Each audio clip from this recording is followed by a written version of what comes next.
Morning children.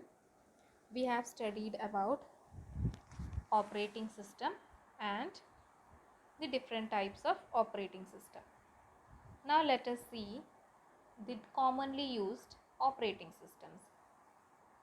So some of the commonly used operating systems are Unix, Linux, Windows, Solaris and BOS.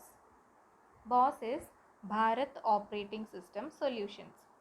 So let us see what is Unix. So Unix is a multi-user, that is multiple users can use the operating system at a time. Then multitasking, that is multiple tasks can be performed in a single operating system. So Unix is a multi-user multitasking operating system. You can have many users logged into the system simultaneously, each running many programs. So Unix is also called layered operating system, that is it has layers. So the innermost layer is the hardware that provides the services for the operating system. So the innermost layer is the hardware that provides the services to the operating system, and the operating system is referred to in Unix as the kernel, and the operating system is called the kernel. So the function of the kernel is that it keeps each process and the user separate and regulates access to system hardware, including CPU, memory disk and other IO devices, because here in it is Unix is a multi-user and multitasking. So multiple users are performing multiple tasks at a time. So we have to regulate the use of resources like CPU, memory, hard disk, input output devices. So these all functions are performed by the kernel. So it interacts directly with the hardware and provides the services to the user programs. So let us see the features of Unix. So Unix is based on programmers environment, that is it is convenient for programmers. Then its interface is simple, that is simple user interface, that is its appearance is simple to the user. Then simple utilities that can be combined to perform powerful functions. Then hierarchical file system, files are stored in the form of hierarchies, that is inside directories. Then simple interface to device consistent with file format. Then multi-user multi-process system. Then architecture independent and it is transparent to the user. Then the next type of operating system is Linux. Linus Torvalds, a young man studying computer science at the University of Helsinki, thought it would be a good idea to have some sort of freely available academic version of Unix, and promptly started to code. So Linux is a full Unix clone, is a version of Unix, and it is fit for use on workstations as well as on middle range and high end servers. It is a free and open source software, that is the Unix operating system can be freely downloaded from internet and its source code can also be used. So it is called free and open source software.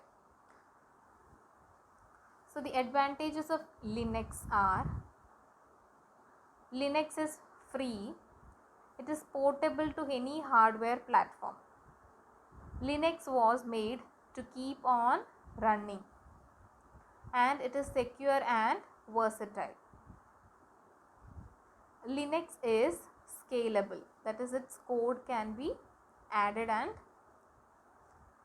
it can be increased, that is it is called scalable. We can add any features to it. Then Linux OS and the most Linux applications are very short debug times.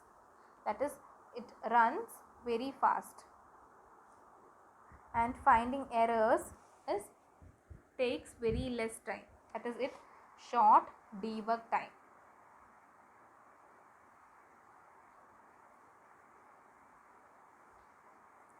Then the next type of operating system is Windows operating system. So Windows operating system is designed and produced by Microsoft Corporation. Similar to other operating systems, Windows makes a computer system user friendly by providing a graphical display and organizing information so that it can be easily accessed. So operating system utilizes icons and tools that simplify the complex operations performed by computers. So we are familiar with some operating systems like Windows, Ubuntu, etc. But Windows appears to be more user friendly than other applications, because whenever we open the computer system with Windows operating system, by looking at the icons itself, we will be able to understand what applications it stands for, because it utilizes icons and it is more graphical user interface. That is, it use more graphics to interact with the user, so it becomes much user friendly than other operating systems. So Windows 7 is a version of Windows operating system. It is very popular for personal computers including home and business desktops, then laptops and media centers. Windows 7 features a new task-based graphical user interface. Then the next type of operating system is Solaris. So Solaris is one implementation of the Unix operating system. It is a combination of System 5 and Berkeley traditions. It has risen from little more than a research project to become the dominant Unix operating system in the international marketplace today. Solaris 10 is the latest in a long line of operating environment releases based around the Sun operating system, which is currently in version 5.10. Solaris is commonly found in large corporations and educational institutions that require concurrent multi-user access on individual hosts and between hosts connected via the internet. However, it is also rapidly being adopted by small business and individual developers through Sun's promotion of free Solaris program. So Solaris operating system is a combination of versions of Unix operating system, and Solaris operating system was developed by Sun Microsystems. Next type of operating system is Bharat Operating System Solutions. It is a free and open source computer operating system developed by National Resource Center for Free Open Source Software of India. The software is also known by the acronym BOSS, GNU, or Linux, or simply BOSS Linux. This software has also been endorsed by the Government of India for adoption and implementation of a national scale. So these are the operating systems which were used in desktops. Now let us see the different operating systems that are used in mobile phones. So the first type of operating system is Android. So Android, a broad alliance of leading technology and wireless companies, joined forces and announced the development of Android, the first truly open and comprehensive platform for mobile devices. So Android is a Linux-based operating system designed primarily for touchscreen mobile devices such as smartphones and tablet computers. Android is an open source, and this open source code and permissive licensing allows the software to be freely modified and distributed by the device manufacturer, wireless carriers, and enthusiastic developers. Anybody can modify code of this operating system because it is a free and open source software. Next type of operating system is Symbian. Symbian OS is the advanced open operating system licensed by the world's leading mobile phone manufacturer. It is compact enough to fit in the memory of a mobile phone.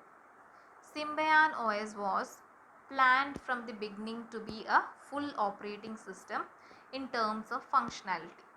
It includes a robust multitasking kernel, integrated telephony support, communication protocols, data management, advanced graphic support, a low-level user interface framework, and a variety of application engines.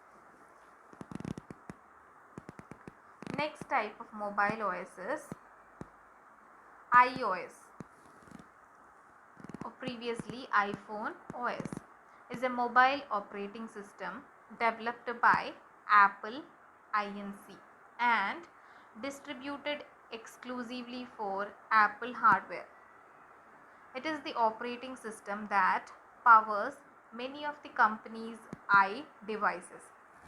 That is, it is the operating system that powers all the devices of most of the devices of Apple. Thank you, children.